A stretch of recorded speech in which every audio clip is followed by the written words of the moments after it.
एक छोटे से राज्य में एक राजा था जिसका नाम विक्रम था। वह राजा न केवल न्यायप्रिय था बल्कि अपने राज्य की प्रजा से बहुत प्रेम करता था। हर दिन वह अपने कक्ष से बाहर निकलता और अपनी प्रजा के साथ बातचीत करता। हालांकि राजा विक्रम का एक रहस्य था, उसे कभी गुस्सा नहीं आता था। उसकी शांतिपूर्ण और धैर्यपूर्ण स्वभाव के कारण उसे सभी लोग बहुत आदर करते थे। राज्य में एक अजीब घटना घटी। एक रहस्यमय घोड़ा राज्य के बाहर के जंगल से आता था और उसे देख हर कोई भयभीत हो जाता था। यह घोड़ा एक विचित्र शक्ति से लैस था और जैसे ही वह राज्य के पास आता, सब कुछ बर्बाद हो जाता। विक्रम ने अपने सैन्य दल को भेजा, लेकिन घोड़ा किसी को नहीं पकड़ पाया। एक दिन राजा विक्रम खुद इस घोड़े का सामना करने के लिए जंगल में गया। वह घोड़ा विक्रम से मिला और अचानक विक्रम के मन में गुस्सा आया, लेकिन उस गुस्से को दबाकर उसने घोड़े से शांतिपूर्वक पूछा, तुम क्या चाहते हो? घोड़ा बोला, मैं किसी से नहीं डरता, मुझे कोई रोक नहीं सकता क्योंकि मेरी शक्ति अनंत है। लेकिन तुम विक्रम, तुम ही एकमात्र हो जो मुझे चुनौती दे सकते हो। राजा ने शांति से कहा, मैं अपने राज्य को बचाने के लिए तुमसे लड़ सकता हूं, लेकिन मेरी शक्ति केवल प्रेम और न्याय में है, गुस्से में नहीं। घोड़ा चौंका और एक नया मोड़ आया। वह बोला, मैं चाहता हूं कि तुम अपनी शक्ति का सही तरीके से उपयोग करो विक्रम। अगर तुम मुझे जीत सको तो राज्य की समस्या खत्म हो जाएगी। राजा विक्रम ने अपनी पूरी शक्ति और बुद्धि से घोड़े को हराया, लेकिन गुस्सा नहीं किया। उसने उसे समझाया कि वास्तविक शक्ति भीतर से आती है और गुस्से से कुछ भी हल नहीं होता। लेकिन जब सब कुछ शांति से खत्म हुआ, एक और मोड़ आया। विक्रम को पता चला कि वह घोड़ा केवल एक परीक्षण था, जो उसे यह सिखाने आया था कि उसका असली संघर्ष कहीं और था, एक गहरी और रहस्यमय समस्या से, जिसके बारे में वह अब तक नहीं जानता था। राजा विक्रम को यह एहसास हुआ कि घोड़ा केवल एक संदेशवाहक था, जो उसे एक और रहस्यमय चुनौती की ओर ले गया था। वह वापस अपने महल लौट आया, लेकिन उसकी चिंता बढ़ने लगी। उसने अपने दरबारियों को बुलाया और उनसे कहा, जो घटना घटी उससे यह स्पष्ट है कि हमारे राज्य में कुछ ऐसा है जिसे हम समझ नहीं पा रहे। यह केवल घोड़ा नहीं था, यह एक संकेत था। हमें उस रहस्य का सामना करना होगा और अगर हम इसे हल नहीं कर पाए तो राज्य को खतरा हो सकता है। अगले दिन राजा विक्रम ने अपने सबसे विश्वास पात्र मंत्री राजन को आदेश दिया कि वह पूरे राज्य में एक खोज अभियान शुरू करें। राजन ने हर दिशा में खोज की, लेकिन किसी भी महत्वपूर्ण जानकारी का पता नहीं चला। इसी दौरान एक दिन रात को राजन ने एक पुरानी किताब पाई जो एक गहरे रहस्य को उजागर करती थी।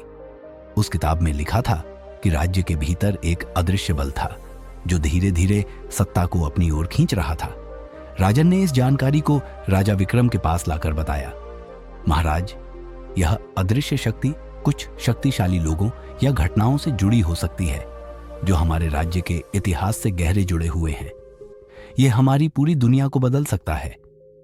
राजा विक्रम ने निर्णय लिया कि उसे इस रहस्य का पता लगाना होगा और उसने अपनी पूरी सेना को एक साथ लाकर एक नई यात्रा पर निकलने का आदेश दिया। वह जानते थे कि यह यात्रा आसान नहीं होगी, लेकिन उसने अपने दिल में एक अटल विश्वास रखा कि गुस्से से नहीं बल्कि समझ और धैर्य से ही यह मुसीबत सुलझेगी। यात्रा के दौरान राजा और उसकी सेना ने कई अद्भुत और खतरनाक स्थानों को पार किया। एक दिन वे एक विशाल पर्वत पर पहुंचे जहां एक साधु ने उन्हें रोका। साधु ने कहा, तुमसे पहले भी कई राजा आए हैं जो इस राज को सुलझाने की कोशिश कर चुके हैं, लेकिन वे हार गए। तुम भी क्या करोगे विक्रम? राजा विक्रम ने साधु से कहा, मैं केवल एक चीज जानता हूं, जो भी रास्ता मैं चुनूंगा उसमें गुस्से का स्थान नहीं होगा। मैं उस शक्ति को समझने की कोशिश करूंगा जो हमारे राज्य को घेर रही है। साधु मुस्कुराए और बोले, तुम सही हो विक्रम, गुस्सा तुम्हारी सबसे बड़ी कमजोरी है, लेकिन यह भी सच है कि तुम्हारी सबसे बड़ी शक्ति यही है, तुम्हारा धैर्य और प्रेम। अब तुम्हें उस शक्ति से सीधे मिलकर इसका हल खोजना होगा। साधु ने विक्रम को एक नई दिशा दिखाई और कहा, जैसे ही तुम इसे समझोगे तुम्हारी कहानी के अगले मोड़ की शुरुआत होगी। राजा विक्रम और उसकी सेना एक नए स्थान पर पहुंचे, जहां उन्हें एक गहरे अंधेरे जलाशय के पास एक रहस्यमय बड़ी शिला दिखाई दी। शिला पर कुछ अजीब चित्र थे जो समय के साथ मिटते जा रहे थे। विक्रम ने धीरे धीरे उन चित्रों को पढ़ने की कोशिश की और तभी एक नया मोड़ आया। शिला ने खुलकर एक अनहोनी प्रक्रिया शुरू कर दी। जैसे ही विक्रम ने शिला को छुआ, वह एक रहस्यमय द्वार खुला जो उसे और उसकी सेना को एक और अलग दुनिया में ले गया। राजा विक्रम और उसकी सेना जब उस रहस्यमय द्वार से अंदर गए तो उन्हें एक बिल्कुल अलग दुनिया का सामना हुआ। यह दुनिया भिन्न थी, बहुत अलग और रहस्यमय। यहाँ के आकाश में अलग रंग थे और जमीन पर एक नीली आभा फैली हुई थी। इस जगह का नाम निराकार था और यहाँ की हवा में एक ठंडक थी जो सीधे दिल को छू जाती थी।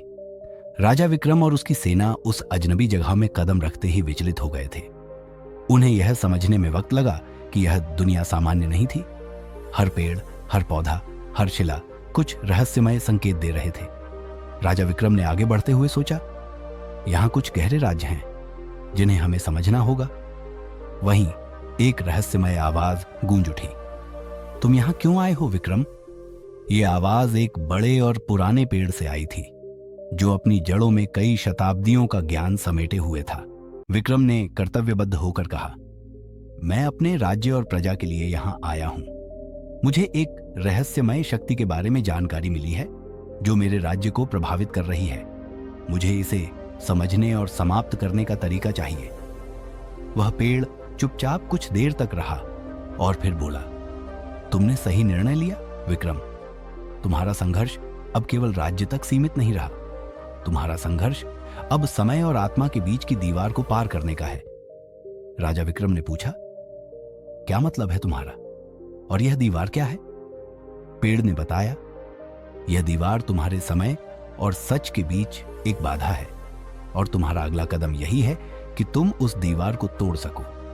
लेकिन इस दीवार के पार केवल वे लोग जा सकते हैं जिनके दिल में संकल्प और साहस हो और जो कभी हार न माने।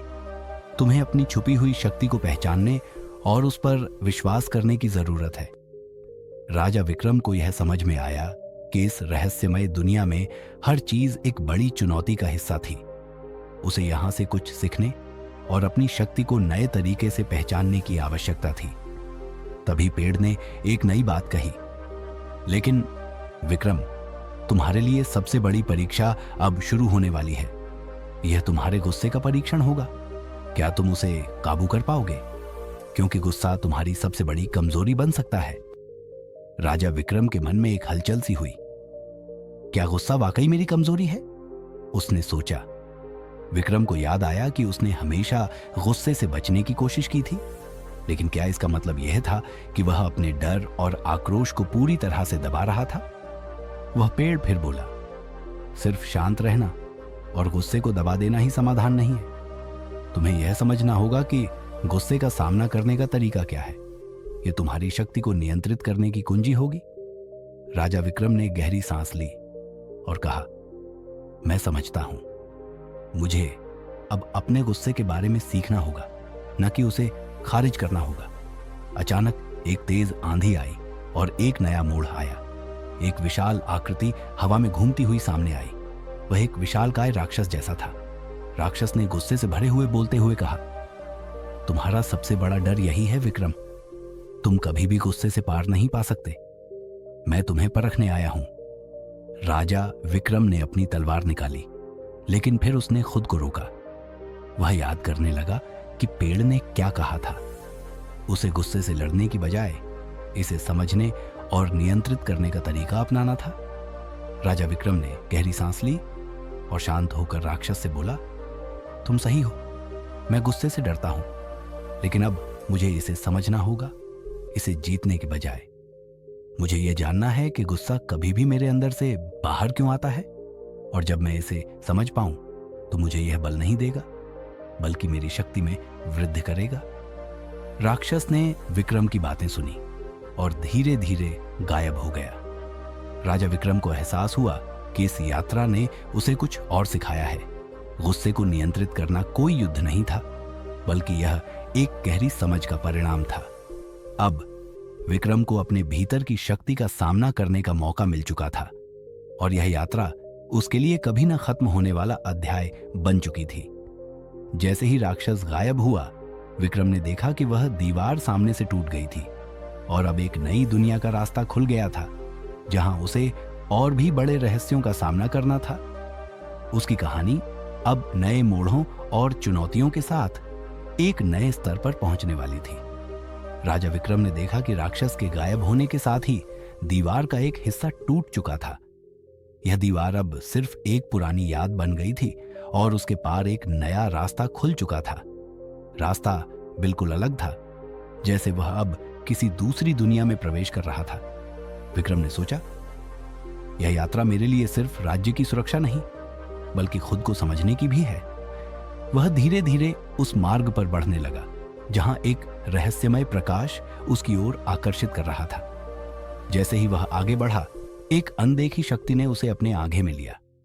विक्रम ने देखा कि वह अब एक अद्भुत और दिव्य उपवन में था, जहां बेमिट आकार के फूल खिल रहे थे और हवाएं कुछ अजीब सी खुशबू से भर रही थीं। पेड़, पौधे और आसमान सभी कुछ अपने आप में रहस्यमय और जादुई थे। वहीं एक और रहस्यमय आवाज गूंज उठी, तुम यहां क्यों आए हो विक्रम?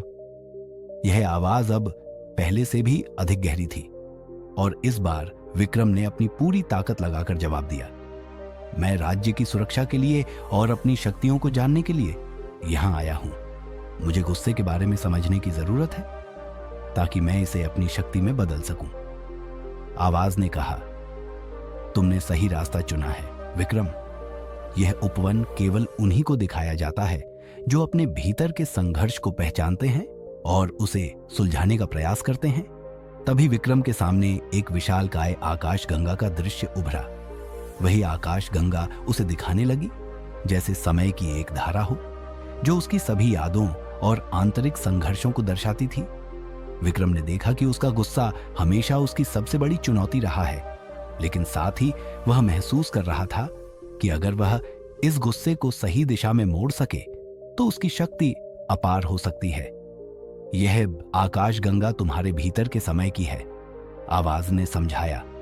तुम्हारे भीतर एक शक्ति है जो तुम्हारे गुस्से और भय से भी बड़ी है। तुम्हारे डर को समझो और स्वीकार करो, तभी तुम उस शक्ति को जगा सकोगे। विक्रम ने आंखें बंद की और पूरी तरह से शांति की ओर बढ़ने की कोशिश की। तभी उसे समझ में आया कि गुस्सा कोई नकारात्मक शक्ति नहीं है, बल्कि यह एक ऊर्जा है।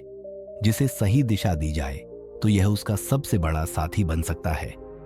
गुस्से का सही प्रयोग न केवल उसकी शक्ति को बढ़ा सकता था, बल्कि उसे अपनी आत्मा की गहराइयों तक ले जा सकता था। तभी आकाश गंगा की आभा ने विक्रम को चारों ओर से घेर लिया और एक तेज प्रकाश में बदल गया। विक्रम ने अपनी आत्मा की गहराई में जाकर महसूस किया कि वह अपने गुस्से को अब अपने नियंत्रण में रख सकता था। अब उसका गुस्सा न केवल उसकी कमजोरी नहीं था, बल्कि यह उसकी शक्ति का एक अनमोल हिस्सा बन चुका था। आखिरकार जब प्रकाश शांत हुआ, विक्रम ने देखा कि वह उस उपवन से बाहर निकल चुका था। सामने एक और रास्ता था जो उसे एक नए मोड़ की ओर ले जा रहा था। इस रास्ते के अंत में वह देख सकता था कि उसे किस प्रकार की और चुनौतियां मिलेंगी और उसकी शक्ति किस तरह पूरी दुनिया को प्रभावित कर सकती थी। लेकिन अब विक्रम के भीतर जो बदलाव आ चुका था, वह केवल गुस्से को नियंत्रित करने तक सीमित नहीं था। वह जान चुका था कि यह यात्रा अंतहीन है और हर मोड़ पर उसे कुछ नया सीखने को मिलेगा और हर मोड़ के साथ उसकी कहानी एक नए रूप में आकार लेती जाएगी। उसकी यात्रा जारी रही, लेकिन अब वह जानता था कि जब भी कोई चुनौती आएगी, वह गुस्से को अपने भीतर की ताकत में बदलकर उसे सही दिशा में प्रयोग करेगा और उसकी कहानी कभी खत्म नहीं होगी, क्योंकि यह तो एक निरंतर चलने वाली खोज थी। एक राजा की, जो न केवल अपने राज्य को बचाता था, बल्कि अपने भीतर के गहरे रहस्यों को भी सुलझाता जाता था। राजा विक्रम की यात्रा जारी रही और अब वह आत्मविश्वास से भरा हुआ था। वह जानता था कि उसे अपनी आंतरिक शक्ति को नियंत्रित करने का तरीका मिल चुका था और यह उसे हर चुनौती का सामना करने के लिए तैयार करता था। लेकिन जैसे जैसे वह आगे बढ़ता गया, एक और रहस्यमय घटना घटी। विक्रम और उसकी सेना एक विशालकाय पहाड़ी की तलहटी में पहुंचे, जहां से एक तेज धारा बह रही थी। धारा के पार एक और प्राचीन मंदिर खड़ा था, जो पूरी तरह से सजा हुआ था और उसके भीतर कोई रहस्यमय शक्ति छिपी हुई प्रतीत हो रही थी। विक्रम ने सोचा, यह मंदिर किसकी प्रतीक्षा कर रहा है और मुझे यहां क्यों लाया गया है? जैसे ही विक्रम मंदिर के पास पहुंचा, एक हल्का सा कंपन महसूस हुआ और एक गहरी आवाज गूंज उठी।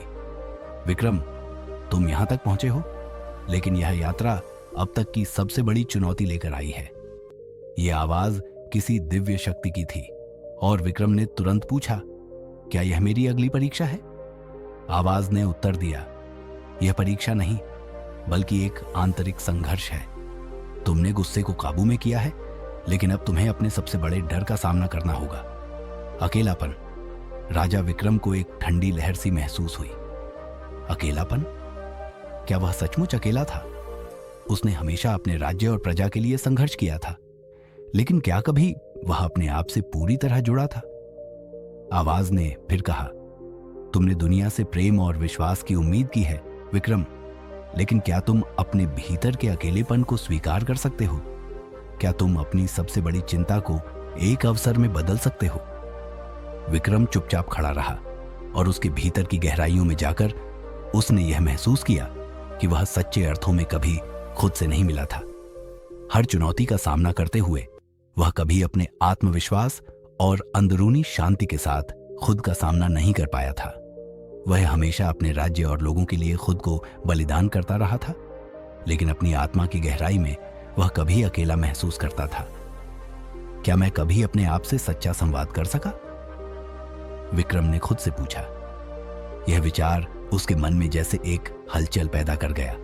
उसे अब समझ में आया कि अकेलापन उसकी कमजोरी नहीं था, बल्कि यह उसे खुद को जानने का एक अवसर दे रहा था।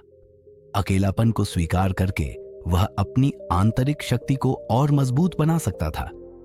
तभी मंदिर के भीतर एक बड़ा दिव्य दरवाजा खुला और विक्रम को अंदर जाने का संकेत मिला। जैसे ही वह भीतर प्रवेश किया, उसने देखा कि वहां एक विशालकाय जलाशय था, जिसके बीचों बीच एक पंख वाला हाथी खड़ा था।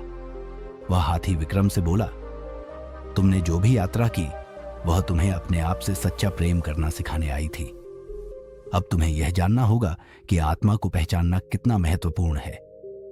राजा विक्रम को यह समझ में आ गया कि यह यात्रा उसके लिए केवल राज्य के लिए नहीं, बल्कि आत्मा की शुद्धता और आत्मविश्वास के लिए थी। वह हाथी का आदर करता हुआ बोला, मैं अब जानता हूं कि अकेलापन केवल बाहरी नहीं, बल्कि आंतरिक भी होता है। मुझे अपनी यात्रा को और गहरे स्तर पर देखना होगा। हाथी ने मुस्कुराकर कहा, तुमने सही कहा विक्रम, तुम्हारी सबसे बड़ी ताकत अब तुम्हारे भीतर है। तुम अब इस यात्रा को समाप्त कर सकते हो, लेकिन यह केवल एक और शुरुआत होगी। राजा विक्रम ने उस दिव्य जलाशय को पार किया और फिर से एक नए रास्ते पर चल पड़ा। इस बार उसका मन शांत था, आत्मविश्वास से भरा हुआ था, और सबसे महत्वपूर्ण बात यह थी कि वह अपने अंदर के अकेलेपन को समझ चुका था। वह जानता था कि अब वह किसी भी चुनौती का सामना कर सकता था, क्योंकि उसने खुद को पूरी तरह से स्वीकार कर लिया था। विक्रम की कहानी अब एक नए मोड़ पर पहुंच चुकी थी। उसके भीतर जो शक्ति थी, वह केवल राज्य की रक्षा तक सीमित नहीं थी। वह अब पूरी दुनिया के लिए एक प्रेरणा बन चुका था। एक राजा जो अपनी आत्मा के संघर्षों को पहचान कर उन्हें अपने साहस और समझ में बदल चुका था। और यह यात्रा कभी खत्म नहीं होगी, क्योंकि हर मोड़ पर उसे कुछ नया सीखने और अपने भीतर और बाहरी दुनिया में शांति और शक्ति पाने का मौका मिलेगा। राजा विक्रम की यात्रा अब एक नए अध्याय में प्रवेश कर चुकी थी। उसने अकेलेपन को समझ लिया था और अब उसकी आत्मा एक नई शक्ति से भर चुकी थी। लेकिन उसे यह भी एहसास हो चुका था कि इस यात्रा में सबसे कठिन परीक्षा अभी बाकी थी। वह परीक्षा जो उसे अपनी पूरी पहचान और उद्देश्य के बारे में गहरी समझ देने वाली थी। विक्रम ने अपनी सेना के साथ यात्रा जारी रखी और अब वह एक विशाल जंगल में प्रवेश कर चुका था। जंगल घना था और उसकी शाखाओं से अजीब सी आवाजें आ रही थीं। यह जंगल केवल अंधकार से भरा नहीं था, बल्कि इसके भीतर कई रहस्यमय शक्तियां थीं जो उसे एक बार फिर से चुनौती देने के लिए तैयार थीं। राजा विक्रम ने जंगल की गहराई में कदम रखा। जैसे ही वह आगे बढ़ा, एक धीमी और डरावनी आवाज गूंज उठी। तुमने अपनी आंतरिक शक्ति को पहचाना है विक्रम, लेकिन अब तुम्हें अपने राज्य को बचाने के लिए एक और सबसे कठिन सवाल का सामना करना होगा। क्या तुम अपने राज्य की असली शक्ति पहचान सकोगे? विक्रम चौंका और अपने मन में विचार करने लगा। राज्य की असली शक्ति, उसने सोचा। क्या मुझे सिर्फ प्रजा और सैन्य की शक्ति से ही राज्य की ताकत का एहसास हुआ है, या फिर राज्य की वास्तविक शक्ति कुछ और है? अचानक जंगल से एक बड़ी छाया प्रकट हुई, एक विशाल, अंधेरे और रहस्यमय आकृति जो विक्रम के सामने खड़ी हो गई। यह आकृति विक्रम से बोली, तुमने अपनी आंतरिक शक्ति को खोज लिया, लेकिन राज्य की असली ताकत तब सामने आएगी जब तुम उसे अपने भीतर नहीं बल्कि अपने लोगों में खोज सको। राजा विक्रम ने ध्यान से सुना और फिर उत्तर दिया, राज्य की असली शक्ति प्रजा में है, परंतु हमें एकता और समझ की आवश्यकता है ताकि हम एक साथ खड़े हो सकें। वह आकृति मुस्कुराई और बोली, तुमने सही समझा विक्रम, राज्य की असली शक्ति लोगों के दिलों में है। अब तुम्हें यह समझना होगा कि केवल तुम ही नहीं, हर व्यक्ति अपने भीतर एक अनमोल शक्ति रखता है। तुम्हारा काम है इसे पहचानना और उसे एकजुट करना। तभी विक्रम ने देखा कि जंगल की अंधेरी दीवारें धीरे धीरे गायब होने लगीं। उस रहस्यमय आकृति ने विक्रम के सामने एक स्वर्णिम दरवाजा खोल दिया। दरवाजे के पार एक विशाल मैदान था जहां सैकड़ों लोग एकत्रित थे। वे सभी विक्रम को देखकर मुस्कुराए और उनमें से कुछ ने अपनी आंखों में आभार और श्रद्धा की झलक दिखाई। विक्रम समझ गया कि यह उसके राज्य की असली शक्ति थी। उसकी शक्ति केवल राज्य की सेनाओं और राजसी आदेशों में नहीं थी, बल्कि यह उसकी प्रजा के दिलों में थी। उसने अपनी प्रजा के विश्वास को कम करके नहीं आंका था और अब उसे समझ में आ गया था कि उसका असली काम उनके बीच सामंजस्य और विश्वास बनाना है। विक्रम ने अपनी सेना और प्रजा से एकत्रित होकर एक बड़ी सभा की। उसने कहा, मुझे अब यह समझ में आ गया है कि हमारी असली शक्ति केवल हमारे सामूहिक प्रयासों में है।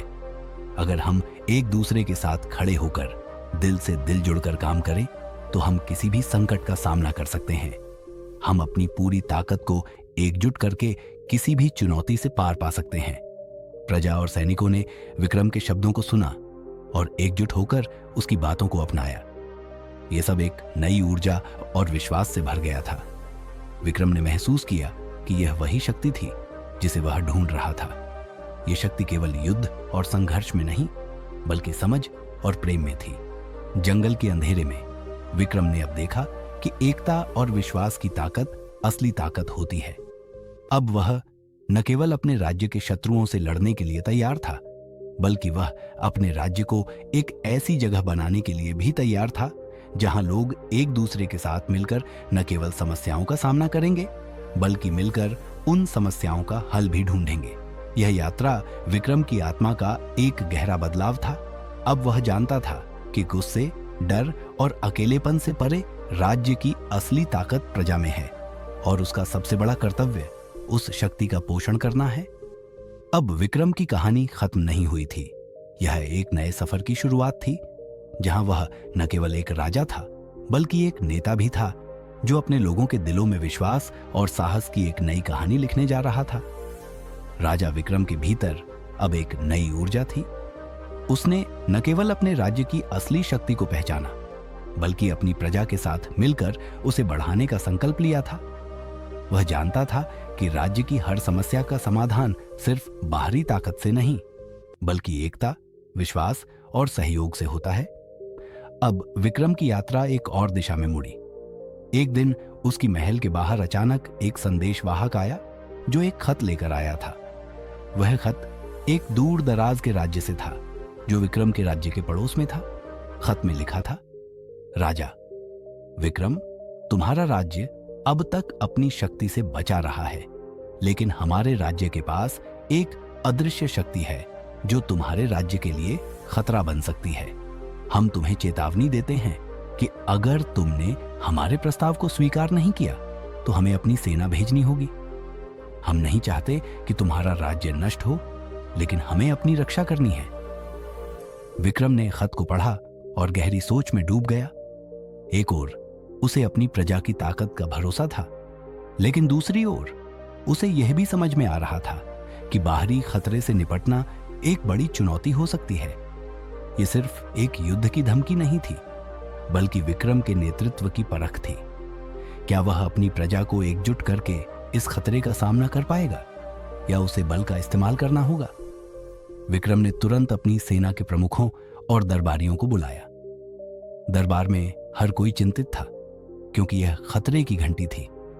सैनिकों ने कहा, हमें उनकी सेना का सामना करना होगा और हम उनके खिलाफ अपनी पूरी ताकत लगा सकते हैं। वहीं कुछ दरबारी एक कूटनीतिक रास्ते की बात करने लगे ताकि युद्ध को टाला जा सके। राजा विक्रम ने सभा में मौन धारण किया और फिर धीमी आवाज में कहा, हमारा राज्य केवल तलवार और शस्त्रों से सुरक्षित नहीं रह सकता। हमारी असली शक्ति हमारी समझ, एकता और साहस में है। हमें एक रास्ता खोजना होगा जो युद्ध से परे हो, लेकिन अपनी सुरक्षा भी सुनिश्चित करे। विक्रम ने फैसला किया कि वह अपने पड़ोसी राज्य के राजा से मुलाकात करेगा।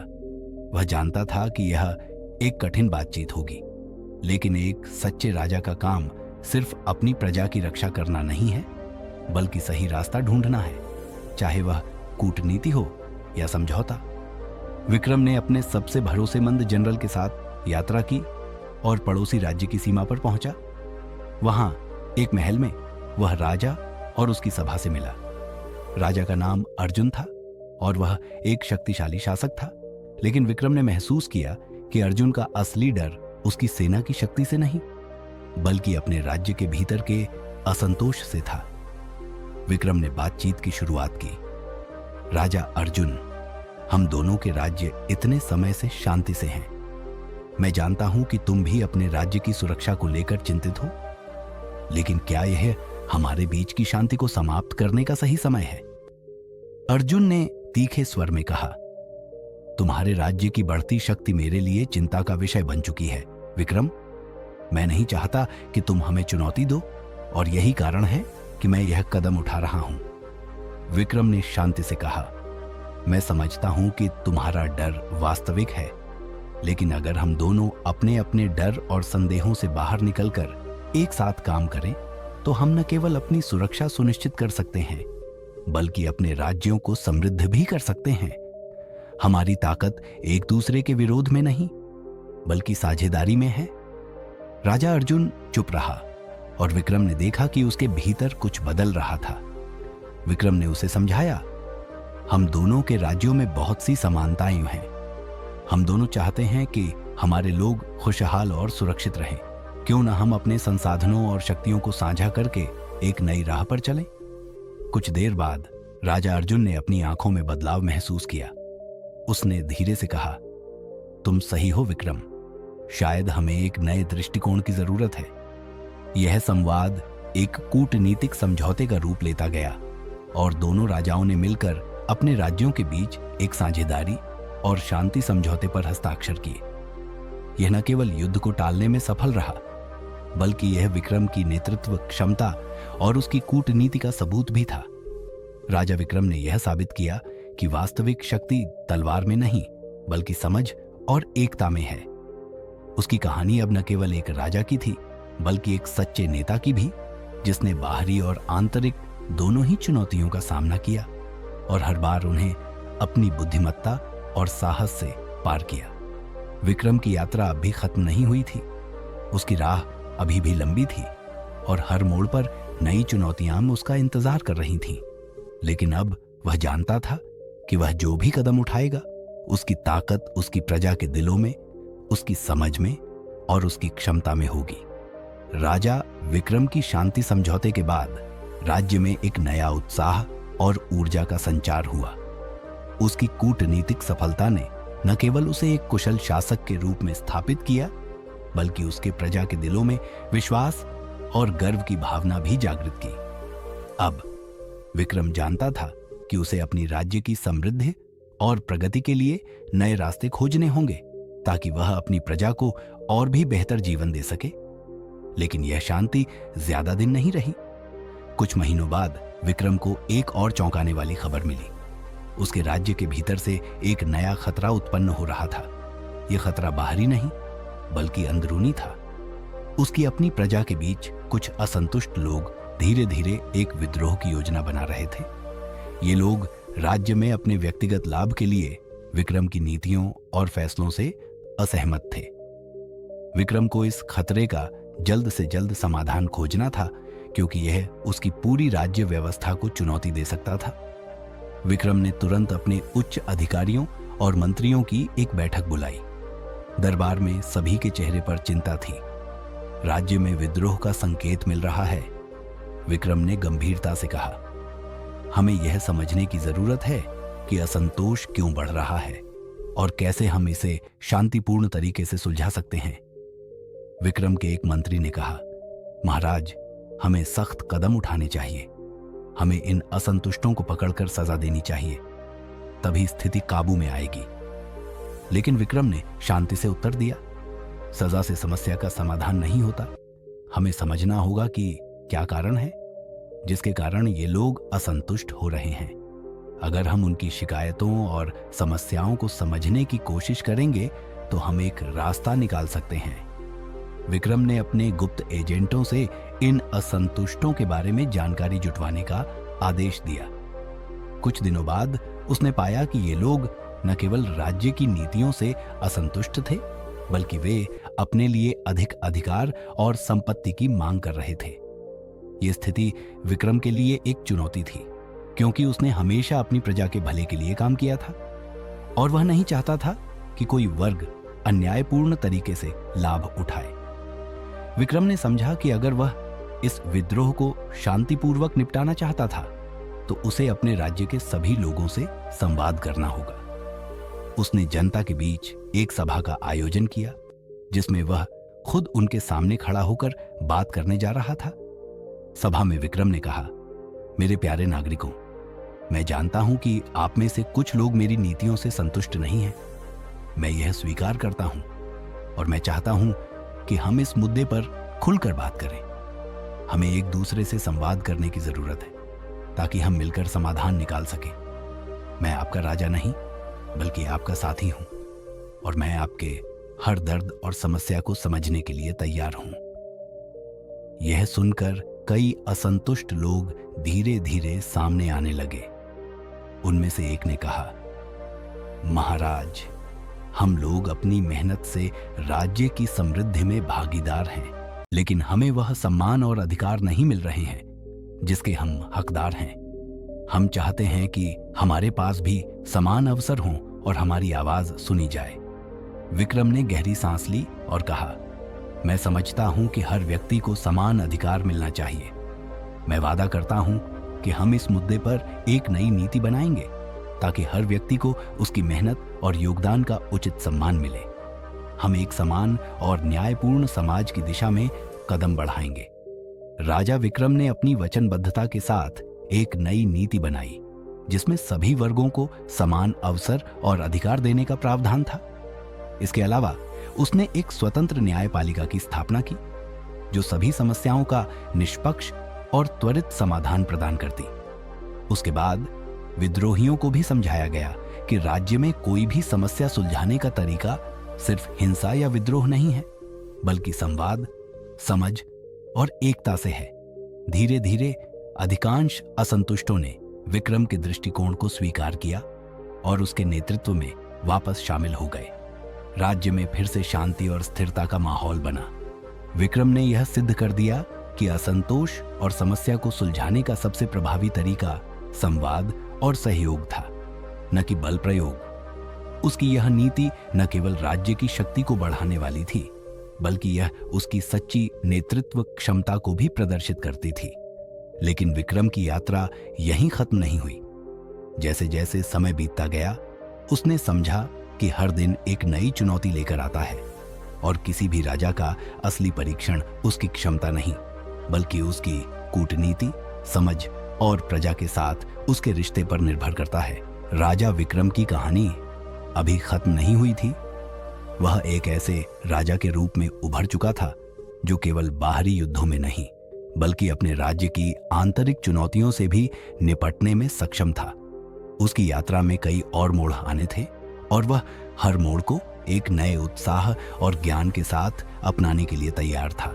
राजा विक्रम की शांति और समझदारी से भरी नीतियां अब राज्य में सभी वर्गों के बीच विश्वास और संतुलन स्थापित कर चुकी थी। उसकी लोकप्रियता बढ़ती जा रही थी और लोग उसे एक ऐसे राजा के रूप में देखने लगे थे जो सिर्फ युद्ध के मैदान में ही नहीं बल्कि अपने प्रजा के दिलों में भी विजय प्राप्त करता है। लेकिन विक्रम जानता था कि सच्ची शक्ति केवल बाहरी दिखावे में नहीं बल्कि निरंतर समर्पण और कड़ी मेहनत में है। कुछ महीनों बाद विक्रम को एक और चुनौती का सामना करना पड़ा जो उसकी दयालुता और कूटनीतिक कौशल को परखने वाली थी। एक दूरदराज के राज्य से एक संदेश आया जिसमें लिखा था कि राज्य के राजा ने विक्रम से मदद की मांग की थी। उस राज्य में भयंकर अकाल पड़ा था और वहां की जनता अत्यधिक कष्टों में थी। राजा ने विक्रम से अनुरोध किया कि वह अपने राज्य से खाद्य सामग्री और संसाधन भेजे ताकि लोगों की सहायता की जा सके। राजा विक्रम ने इस संदेश को पढ़ते ही फैसला किया कि वह इस संकट में अपने पड़ोसी राज्य की मदद करेगा, क्योंकि वह जानता था कि शांति और समृद्धि का असली अर्थ केवल खुद के राज्य तक सीमित नहीं होता बल्कि दूसरों की मदद करने में भी होता है। लेकिन विक्रम के दरबार में कुछ सलाहकार थे जो इस विचार से सहमत नहीं थे। उनका मानना था कि अगर विक्रम अपने संसाधन दूसरे राज्य को देगा तो यह उसकी अपनी प्रजा के लिए नुकसानदायक हो सकता है। महाराज, हमें अपने संसाधनों को खुद के राज्य के लिए संरक्षित रखना चाहिए, एक मंत्री ने कहा। यदि हम दूसरे राज्य को मदद भेजेंगे तो हमारे राज्य के भीतर संकट उत्पन्न हो सकता है। लेकिन विक्रम ने इस पर विचार किया और फिर कहा, हमारा राज्य तब तक समृद्ध नहीं रह सकता जब तक हम दूसरों के संकट में मदद करने का अवसर न खोलें। क्या हमें अपनी शक्ति का केवल अपने राज्य तक ही सीमित रखना चाहिए या फिर हमें मानवीयता और दया के मूल्य पर चलकर दूसरों के लिए भी एक उदाहरण पेश करना चाहिए? विक्रम की बातों से मंत्रियों में कुछ असमंजस हुआ, लेकिन अंततः उन्होंने राजा के दृष्टिकोण को समझा और सहमति दी। विक्रम ने आदेश दिया कि राज्य के खाद्य भंडार से पर्याप्त मात्रा में अनाज और संसाधन भेजे जाएं, ताकि उस राज्य के लोग अकाल से उबर सकें। जब वह सहायता उस राज्य तक पहुंची तो राजा और उसकी प्रजा विक्रम के इस महान कदम से अत्यधिक प्रभावित हुए। विक्रम ने साबित कर दिया कि केवल अपने राज्य की समृद्धि ही नहीं बल्कि मानवता के प्रति सहानुभूति और सहायता भी एक सशक्त शासन का हिस्सा होनी चाहिए। लेकिन जैसे जैसे विक्रम के राज्य में शांति और समृद्धि बढ़ रही थी, एक और अप्रत्याशित घटना घटी। एक दिन विक्रम के महल के पास एक माली आया जो विक्रम के बगीचे में काम करता था। वह बेचैन और दुखी दिख रहा था। विक्रम ने उसे देखा और उसकी हालत का कारण पूछा। माली ने धीरे से कहा, महाराज, मुझे डर है कि राज्य के भीतर कुछ अज्ञेय शक्तियां सक्रिय हो रही हैं। कुछ लोग अपनी स्वार्थी इच्छाओं को पूरा करने के लिए अन्यायपूर्ण तरीके अपना रहे हैं और यह सब धीरे धीरे आपके राज्य की शांति को खतरे में डाल सकता है। राजा विक्रम ने गहरी सांस ली और माली से कहा, तुम्हारी बात सही हो सकती है, लेकिन हमें यह सुनिश्चित करना होगा कि हम किसी भी खतरे का मुकाबला शांतिपूर्ण तरीके से करें। हमें बिना घबराए उस समस्या का समाधान खोजना होगा। विक्रम ने तुरंत अपने गुप्त एजेंटों को भेजकर राज्य के भीतर चल रहे असंतोष के संकेतों को ट्रैक करना शुरू किया। कुछ दिनों बाद उसने जाना कि राज्य के कुछ उच्च अधिकारी और व्यापारी अपने स्वार्थ के लिए जनता को धोखा दे रहे थे। वे अमीर बनना चाहते थे और इसलिए उन्होंने व्यापार में धोखाधड़ी और भ्रष्टाचार फैलाया था, जो धीरे धीरे राज्य के आर्थिक तंत्र को कमजोर कर रहा था। विक्रम ने यह जानकर तुरंत एक कड़ा कदम उठाया। उसने इन भ्रष्ट अधिकारियों को पकड़वाया और न्यायिक प्रक्रिया के तहत सजा दिलवाई। विक्रम ने अपने राज्य के सभी नागरिकों को यह संदेश दिया कि सभी के लिए समान न्याय उसकी शासन व्यवस्था का मूल आधार है और कोई भी व्यक्ति, चाहे वह कितनी भी ऊंची स्थिति में क्यों ना हो, वह कानून से ऊपर नहीं हो सकता। इस कड़ी कार्रवाई के बाद राज्य में एक नया विश्वास पैदा हुआ।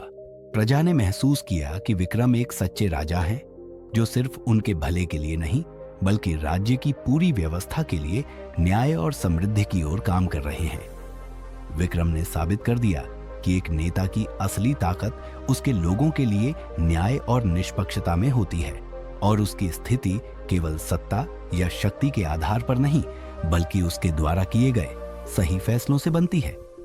राजा विक्रम की यात्रा ने एक नई दिशा पकड़ ली थी।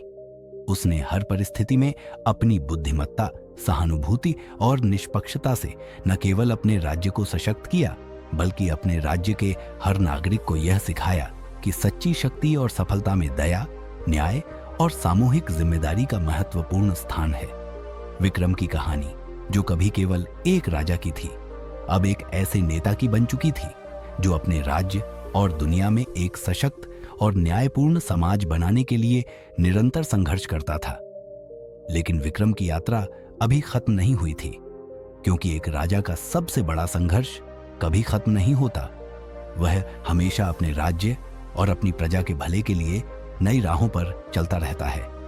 राजा विक्रम की शांति और समृद्धि के मार्ग में एक नया मोड़ आ चुका था। उसके राज्य में हर नागरिक उसे नायक मानता था, लेकिन वह जानता था कि कोई भी व्यवस्था या समाज कभी पूर्ण नहीं होता। हर समय नई समस्याएं उत्पन्न होती हैं और एक सच्चे राजा का कर्तव्य है कि वह समय और परिस्थिति के साथ अपने फैसलों में लचीलापन लाए। एक दिन विक्रम के दरबार में एक अनजान व्यक्ति आया। वह व्यक्ति, जिसके चेहरे पर गहरी चिंता और थकावट थी, दरबार में खड़ा होकर बोला, महाराज, मैं एक व्यापारी हूं। मैं आपके राज्य के आसपास के कई राज्यों में व्यापार करता हूं और मुझे यह कहना पड़ा कि आपके राज्य के आसपास के कई क्षेत्र अब अराजकता के शिकार हो रहे हैं। उनकी सीमाओं पर लूटमार और हिंसा बढ़ चुकी है। हम सभी व्यापारियों को अब डर है कि कहीं हम भी इन अपराधों का शिकार न हो जाएं। विक्रम ने शांतिपूर्वक उस व्यापारी को सुना, लेकिन उसकी आंखों में एक गहरी चिंता थी।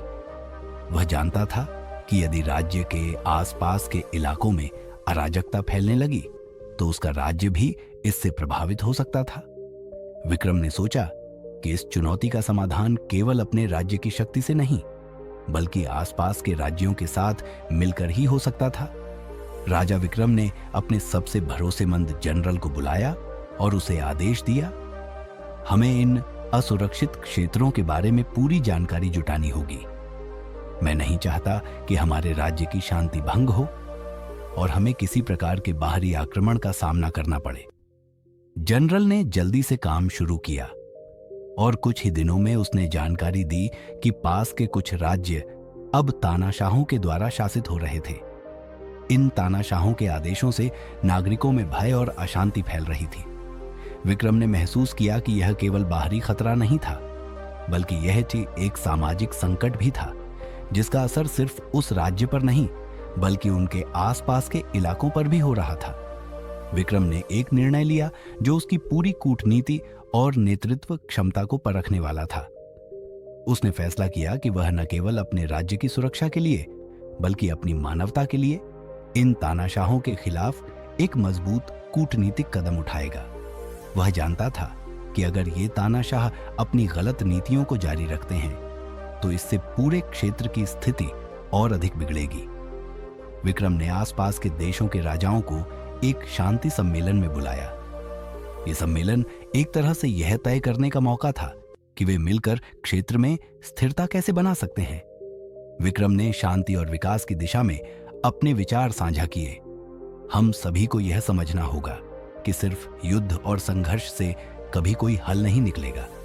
अगर हम एक दूसरे के साथ मिलकर काम करें तो हम न केवल अपने अपने राज्यों की सुरक्षा कर सकते हैं बल्कि पूरे क्षेत्र को एक समृद्ध और शांतिपूर्ण भविष्य भी दे सकते हैं।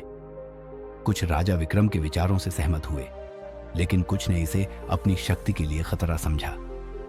एक ऐसे ही राजा ने कहा, विक्रम, तुम हमें अपनी नीतियों में हस्तक्षेप करने के लिए कह रहे हो, लेकिन हम अपने राज्यों में अपनी शक्ति बनाए रखना चाहते हैं। तुम्हारे विचारों से हम असहमत हैं। यह जवाब विक्रम के लिए कठिन था, लेकिन उसने फिर भी शांति बनाए रखने की कोशिश की। उसने कहा, हमारे पास दो रास्ते हैं। एक रास्ता है संघर्ष और युद्ध का, और दूसरा रास्ता है संवाद और समझ का। मैं यह मानता हूं कि हमारी शक्ति सिर्फ तलवारों में नहीं है, बल्कि हमारी समझ और एकजुटता में है। इस बीच विक्रम ने अपने दूतों को भेजा और उन राज्यों में जो असुरक्षित हो चुके थे वहां सहायता भेजने की योजना बनाई। उसने इन राज्यों के लोगों को यह संदेश दिया कि वह उनका मित्र है और उनके लिए शांति और समृद्धि की दिशा में हर कदम उठाएगा। इस तरह विक्रम ने एक साथ दोनों कूटनीतिक और मानवीय कदम उठाए। कई महीनों बाद विक्रम की नीतियों का असर दिखाई देने लगा। कई राजाओं ने अपने फैसलों पर पुनर्विचार किया और कुछ ने विक्रम के दृष्टिकोण को अपनाया। धीरे धीरे इन राज्यों में हिंसा और अराजकता कम होने लगी। विक्रम की भूमिका न केवल शांति की स्थापना में थी, बल्कि उसने यह साबित किया कि एक अच्छा शासक वह है जो सिर्फ अपने राज्य की नहीं, बल्कि समग्र क्षेत्र की भलाई की चिंता करता है। लेकिन विक्रम के लिए यह सफलता भी क्षणिक थी, क्योंकि उसने महसूस किया कि राज्य की समृद्धि केवल बाहरी और आंतरिक खतरों से नहीं, बल्कि सामाजिक और सांस्कृतिक बदलावों से भी जुड़ी है। उसने अपने राज्य में एक नई शिक्षा नीति लागू की ताकि अगली पीढ़ी न केवल सैन्य शक्ति में, बल्कि बुद्धिमत्ता और नैतिकता में भी मजबूत हो। राजा विक्रम की यात्रा ने उसे कई मोड़ों से गुजरने के बाद यह सिखाया कि असली शांति सिर्फ युद्धों में नहीं, बल्कि समाज की समझ, विश्वास और एकता में है। विक्रम अब केवल एक राजा नहीं था, बल्कि एक ऐसे नेता का प्रतीक बन चुका था जो अपने राज्य और दुनिया के लिए आदर्श था और हर कदम में न्याय, समानता और दया की भावना लेकर चलता था। लेकिन जैसा कि विक्रम जानता था, एक सच्चे नेता की यात्रा कभी खत्म नहीं होती। हर मोड़ पर नई चुनौतियां और अवसर आते हैं और विक्रम को इनका सामना हमेशा नई बुद्धिमत्ता और संकल्प के साथ करना था। राजा विक्रम की यात्रा लगातार नए मोड़ों और जटिलताओं से भरी हुई थी। उसका राज्य अब शांति, समृद्धि और न्याय का प्रतीक बन चुका था। लेकिन विक्रम को यह एहसास हो गया कि जिस शांति को उसने इतनी मेहनत से स्थापित किया था, वह स्थायी नहीं हो सकती जब तक वह अपने राज्य की आंतरिक बुनियादी संरचनाओं को पूरी तरह से मजबूत न कर ले। राज्य की समृद्धि को बनाए रखने के लिए विक्रम ने एक नई योजना बनाई, राज्य का आधुनिकीकरण। वह जानता था कि अगर उसके राज्य को भविष्य के लिए तैयार करना है तो उसे अपने प्रशासन, शिक्षा, वाणिज्य और सामाजिक ढांचे को भी आधुनिक बनाना होगा। विक्रम ने अपने दरबार में प्रमुख विशेषज्ञों और विचारकों को बुलाया और उनसे सुझाव लिया कि वह किस प्रकार से राज्य को अधिक समृद्ध और प्रगतिशील बना सकते हैं। मंत्रियों, व्यापारियों और विद्वानों ने एक लंबी बैठक के बाद विक्रम को कुछ सुझाव दिए। पहले तो उन्होंने कहा कि शिक्षा प्रणाली में सुधार करना आवश्यक है ताकि आने वाली पीढ़ी का बौद्धिक स्तर और बेहतर हो। इसके बाद वाणिज्यिक ढांचे को स्थिर करने और नए व्यापारिक रास्ते खोलने की बात की गई ताकि राज्य को अंतर्राष्ट्रीय स्तर पर प्रतिस्पर्धा करने का मौका मिले। अंत में उन्होंने सामाजिक संरचनाओं में सुधार के बारे में भी विचार किया ताकि समाज में समता और न्याय की भावना बनी रहे। विक्रम ने सभी सुझावों को गंभीरता से सुना और एक योजना तैयार की। उसने राज्य में शिक्षा का स्तर ऊंचा करने के लिए पहले प्राचीन शिक्षा पद्धतियों को जिंदा रखा, लेकिन साथ ही साथ विज्ञान, गणित, कला और साहित्य के नए क्षेत्रों को भी बढ़ावा दिया। उसने गांव-गांव में विद्यालय खोले और राज्य के मुख्य शहरों में विश्वविद्यालय स्थापित किए। विक्रम ने व्यापारिक मार्गों को मजबूत करने के लिए समुद्र तटों पर नए बंदरगाहों का निर्माण करवाया और नए व्यापारिक समझौतों पर हस्ताक्षर किए। इससे राज्य की अर्थव्यवस्था में तेजी आई और यह राज्य अंतर्राष्ट्रीय व्यापार के नक्शे पर उभरने लगा। सामाजिक सुधारों के तहत विक्रम ने एक नई न्याय व्यवस्था लागू की, जिसमें सभी नागरिकों के लिए समान अधिकार सुनिश्चित किए गए थे। उसने सामाजिक असमानता को समाप्त करने के लिए कई योजनाएं शुरू की, जिससे हर वर्ग के लोग अपने अधिकारों और कर्तव्यों को समझने लगे। लेकिन विक्रम के लिए इन सभी सुधारों का सामना करना आसान नहीं था। कई पुराने रईस और सामंती वर्गों ने इसका विरोध करना शुरू कर दिया। वे नहीं चाहते थे कि उनके प्राचीन विशेषाधिकार खत्म हों। ये विरोध विक्रम के लिए एक नई चुनौती बन गया। पुराने वर्गों के लोग विक्रम के खिलाफ साजिशें रचने लगे। उनका मानना था कि विक्रम का आधुनिकीकरण राज्य की परंपराओं और संस्कृति को नष्ट कर देगा। एक दिन विक्रम को एक गुप्त संदेश मिला कि कुछ प्रभावशाली लोग राज्य की शांति को भंग करने के लिए साजिश रच रहे हैं। उन्होंने अपनी स्थिति को बनाए रखने के लिए एक गुप्त सेना बनाई थी। विक्रम ने अपने विश्वसनीय जनरल से तुरंत इस साजिश का पर्दाफाश करने को कहा। जनरल ने कई गुप्त एजेंटों की मदद से उन नेताओं का पता लगाया और उनका पर्दाफाश किया। विक्रम ने इसके बाद एक बड़ा कदम उठाया। उसने सभी गुटों को दरबार में बुलाया और साफ तौर पर कहा, हमारी राज्य की समृद्धि और शांति के लिए हमें सभी को एक साथ आकर काम करना होगा। यदि कोई भी व्यक्ति राज्य के हितों के खिलाफ साजिश करेगा तो उसे कड़ी सजा मिलेगी। राज्य की संस्कृति और परंपराओं को बचाना हमारा कर्तव्य है, लेकिन इसका मतलब यह नहीं है कि हम प्रगति और बदलाव से पीछे हटें। राजा विक्रम की दृढ़ता और तर्क संगतता ने विरोधियों को चुप करा दिया। वह जानता था कि केवल ताकत से ही नहीं, बल्कि समझ और सहमति से भी सच्ची शांति और विकास संभव है। उसकी यह रणनीति सफल रही और राज्य में धीरे धीरे विरोध कमजोर पड़ने लगा। विक्रम ने फिर से अपने सुधारों को जारी रखा, लेकिन इस बार सभी वर्गों के बीच समझदारी और सहमति से।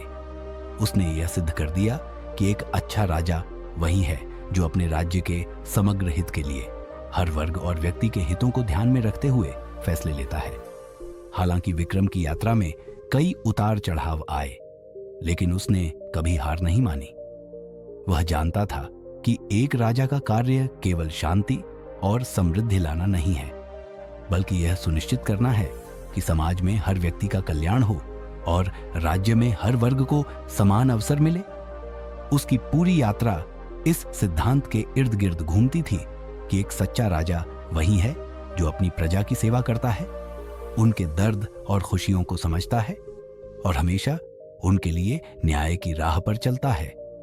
लेकिन जैसे जैसे विक्रम ने अपने राज्य को नई ऊंचाइयों पर पहुंचाया, उसकी यात्रा और भी कठिन होती गई। हर मोड़ पर उसे नई चुनौतियां मिल रही थीं और विक्रम के दिल में यह सवाल उठता था, क्या किसी राजा का काम कभी खत्म हो सकता है?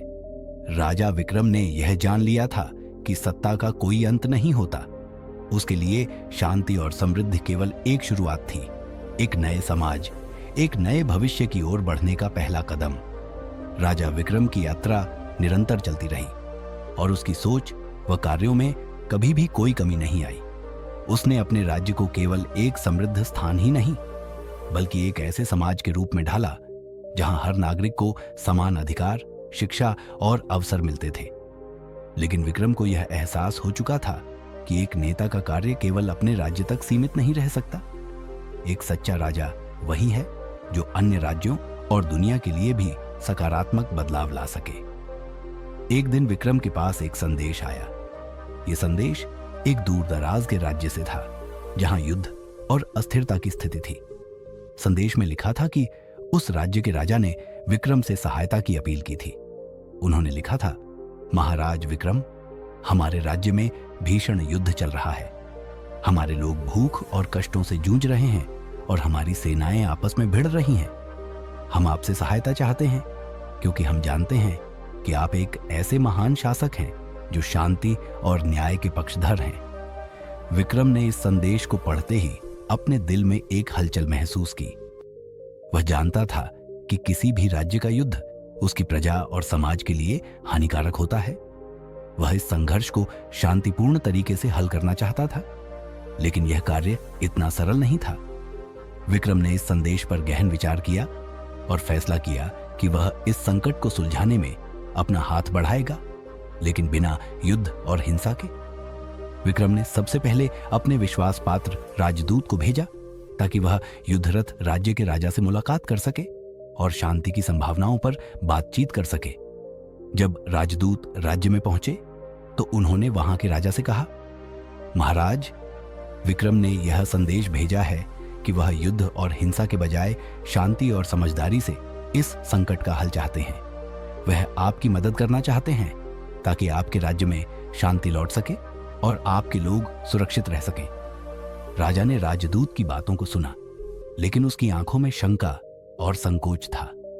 वह बोला, मुझे नहीं पता कि विक्रम हमें किस तरह की मदद दे सकता है। हमने अपनी स्थिति को बचाने के लिए हर संभव प्रयास किया है, लेकिन अगर हम शांति के रास्ते पर चलते हैं तो क्या यह हमारे लिए खतरे का कारण नहीं बनेगा? राजदूत ने उत्तर दिया, राजा विक्रम यह जानता है कि शांति के लिए बल प्रयोग की आवश्यकता नहीं होती। वह एक ऐसे नेता हैं जो विश्वास करते हैं कि समझदारी, विश्वास और सम्मान से ही सच्ची शांति आती है। यदि आप हमारे साथ शांति की ओर कदम बढ़ाते हैं तो विक्रम आपके राज्य की रक्षा करेगा और आपको एक नई दिशा दिखाएगा। राजा की आंखों में थोड़ी सी उम्मीद की झलक आई, लेकिन वह पूरी तरह से तैयार नहीं था। इस पर राजदूत ने उसे एक संदेश दिया, जिसे विक्रम ने खुद लिखा था। प्रिय राजा, मैं आपको आश्वस्त करना चाहता हूं कि शांति केवल विचारों और शब्दों से नहीं, बल्कि साहस और कार्यों से आती है। मैं आपको अपने राज्य के साथ शांति का हाथ बढ़ाने के लिए तैयार हूं। अगर आप इस राह पर चलेंगे तो हम एक नई शुरुआत कर सकते हैं। हम मिलकर अपनी प्रजा के लिए एक बेहतर भविष्य बना सकते हैं। राजा ने यह पत्र पढ़ा और उसमें निहित सत्य को महसूस किया। उसने विक्रम के दृष्टिकोण को समझा और शांति की ओर कदम बढ़ाने का निर्णय लिया। विक्रम की शांति की नीति ने इस युद्धरत राज्य के राजा को एक नई दिशा दिखाई और दोनों राजाओं के बीच एक ऐतिहासिक संधि हुई। यह संधि युद्ध के अंत का कारण बनी और राज्य में शांति लौट आई। विक्रम का नाम फिर से उन राज्यों में गूंजने लगा जो पहले युद्ध और संघर्ष के बीच फंसे हुए थे। लेकिन विक्रम की यात्रा यहीं नहीं रुकी। उसने जाना कि दुनिया में हमेशा नए संकट और चुनौतियां आएंगी। शांति और समृद्धि केवल उन राज्यों में नहीं बन सकती जो पहले से शांति में हैं, बल्कि यह पूरी दुनिया का एक साझा उद्देश्य होना चाहिए। विक्रम ने अपनी दृष्टि और कूटनीति से उन देशों के राजाओं और नेताओं से संपर्क किया जिन्होंने संघर्षों में फंसे हुए थे। उसने उन्हें यह समझाया कि एकता और समझदारी से ही वैश्विक शांति और सुरक्षा की नींव रखी जा सकती है। राजा विक्रम ने पूरी दुनिया में शांति और विकास की दिशा में कई पहल की। उसने वैश्विक सम्मेलन आयोजित किए जिसमें विभिन्न देशों के नेता एक साथ आए और शांति और सहयोग के लिए अपनी नीतियां साझा की। विक्रम ने एक ऐसा नेटवर्क तैयार किया जिसमें सभी राज्य आपस में सहयोग और संवाद करते थे, न कि एक दूसरे के खिलाफ युद्ध करते थे। लेकिन विक्रम के लिए यह राह भी इतनी आसान नहीं थी। कई राज्यों के राजा और नेता उसे अपनी शक्ति के लिए खतरा मानते थे। विक्रम को बार बार यह साबित करना पड़ा कि उसकी नीतियां केवल ताकत या सत्ता के लिए नहीं, बल्कि पूरी दुनिया की भलाई के लिए थी। राजा विक्रम की यह यात्रा फिर से एक नए मोड़ पर पहुंचने वाली थी, जहां वह सिर्फ अपने राज्य के राजा नहीं, बल्कि एक वैश्विक नेता बन चुका था। उसकी यह यात्रा कभी समाप्त नहीं हुई। विक्रम को यह समझ में आ चुका था कि एक सच्चे राजा का काम कभी खत्म नहीं होता। हर कदम पर उसे नए फैसले लेने होते थे। हर मोड़ पर नई चुनौतियां आती थीं, लेकिन विक्रम ने कभी हार नहीं मानी। उसकी कहानी कभी खत्म नहीं होगी, क्योंकि वह हमेशा एक नई दिशा, एक नई सोच और एक नए समाधान की तलाश में चलता रहेगा। राजा विक्रम का आदर्श और उसकी यात्रा एक अमिट धरोहर बन चुकी थी, जो आने वाली पीढ़ियों को यह सिखाएगी कि असली शक्ति और शांति तभी संभव है जब हम मिलकर काम करें और एक दूसरे की मदद करें। इस तरह विक्रम का शासन और उसकी कहानी सदी दर सदी एक प्रेरणा बनकर जीवित रहेगी। राजा विक्रम की यात्रा ने एक नई दिशा पकड़ ली थी। जहां एक समय उसका ध्यान केवल अपने राज्य की भलाई पर केंद्रित था, अब वह समग्र मानवता की भलाई के लिए काम कर रहा था। उसकी सोच और कार्यों में अब एक गहरी वैश्विक दृष्टि आ गई थी। विक्रम ने समझ लिया था कि शांति और समृद्धि सिर्फ एक राज्य या देश के भीतर नहीं, बल्कि हर इंसान के जीवन में होनी चाहिए, और इसके लिए एक व्यापक प्रयास की आवश्यकता है। एक दिन विक्रम के पास एक नई चुनौती आई। एक दूरवर्ती प्रदेश से एक प्रतिनिधि आया जिसने विक्रम को बताया, महाराज, हमारे देश में अत्यधिक प्राकृतिक आपदाएं आ रही हैं। हमारा पूरा गांव पानी की कमी, सूखा और बाढ़ जैसी समस्याओं से जूझ रहा है। लोग घबराए हुए हैं और हमारी धरती को बचाने का कोई रास्ता नहीं दिखता। विक्रम ने तुरंत इस संकट को गंभीरता से लिया।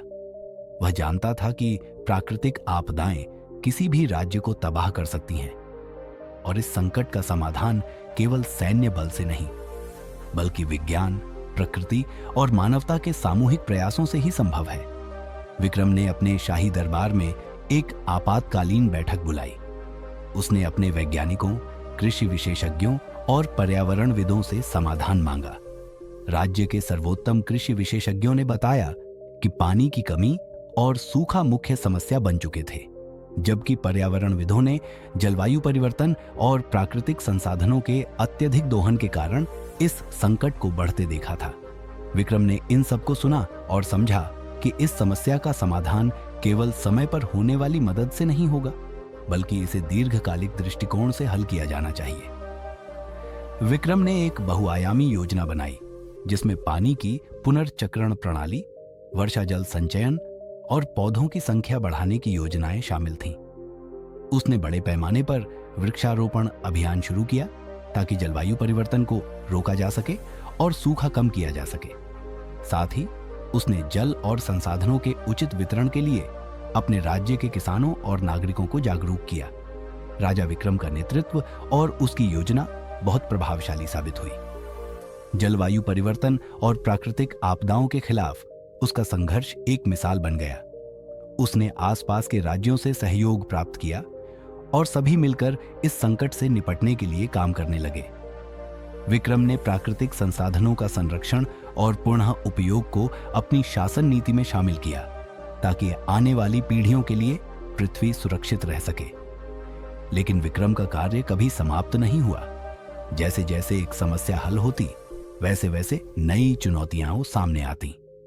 राज्य की प्रगति और वैश्विक शांति की दिशा में उसने हमेशा अपने निर्णयों में इंसानियत और तात्कालिक जरूरतों के बीच संतुलन बनाए रखा। उसके सामने एक और कठिनाई खड़ी थी, आंतरिक राजनीति। हालांकि राज्य में बाहरी संकटों पर विजय प्राप्त की जा रही थी, भीतर से कुछ तंत्र के लोग विक्रम की योजनाओं का विरोध कर रहे थे। वे अपनी पुरानी व्यवस्था को बरकरार रखना चाहते थे। उनके अनुसार विक्रम के नए सुधारों से उनका परंपरागत नियंत्रण कमजोर हो सकता था। विक्रम को यह समझते हुए कि अगर वह इन आंतरिक शक्तियों को नियंत्रित नहीं कर पाया तो उसकी योजनाएं विफल हो सकती हैं, उसने एक नई रणनीति बनाई। विक्रम ने अपने विरोधियों से संवाद स्थापित किया और उन्हें विश्वास दिलाया कि उसकी योजनाओं से केवल राज्य ही नहीं, बल्कि सभी नागरिकों को लाभ होगा। उसने उन लोगों को समझाया कि बदलाव डर नहीं, अवसर लेकर आता है। इसके बाद उसने धीरे धीरे अपने विरोधियों को भी अपने सुधारों का समर्थन देने के लिए तैयार किया। राजा विक्रम का साहस और नेतृत्व हर स्तर पर देखने को मिला। वह सिर्फ एक राजा नहीं, बल्कि एक प्रेरणा बन चुका था। उसके शासन में एक नई तरह की सृजनात्मकता, साझेदारी और समृद्धि की भावना थी।